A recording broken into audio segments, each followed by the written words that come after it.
Hey, this is Oscar with Control Your Health, and today we're going to talk about the side plank.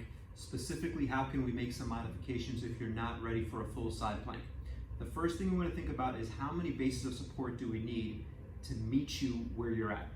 If I start off on my side here, I'm going to have my elbow directly under my shoulder. I want to make sure my ears and shoulders move away from each other. So let's not shrug up here. Let's create some space. Now I've got my elbow as one base of support. Right now I'm not lifted, so I've got my elbow, my hip, my knee, and my feet. I can also split my stance. So now I've got two bases of support with the feet. So let's count the feet as 2, the knee is 3, elbow is 4. When I lift my hips are want to go straight up. Squeeze the butt to drive the hips forward. You might feel that you're extended, but most people are not. So that's the first thing, is how many bases of support do I need? Can I hold this position? And this is your starting point. And then we're going to come back down. To make this more challenging, we just take away some of the bases of support.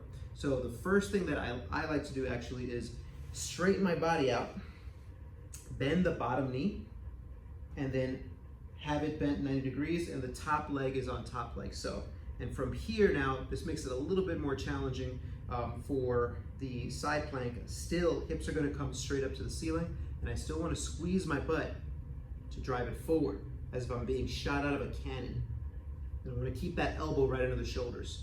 You might have to, based on your shoulder health, make small adjustments here, maybe even place the hand palm down or thumb up. I prefer thumb up, but you're going to have to play around with your history of the shoulder.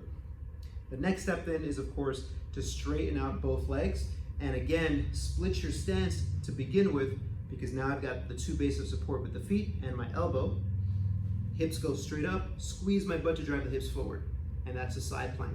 And then of course we have our full side plank, which I'm going to do by turning to the other side to give my other side a little bit of work as well.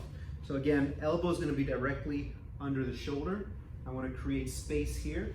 I'm going to stack my feet, drive my hips up, but also squeeze my butt to drive it forward.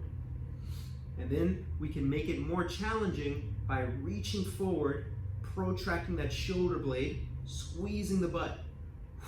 And then add another level of challenge by being dynamic, raising my arms up and down.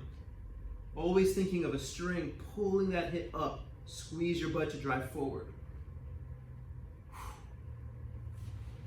Whatever position that you're able to get into, you want to be able to do 8 to 12 exhales. Count those as your reps. Once you can do that, then progress to the next step. Hope that helps.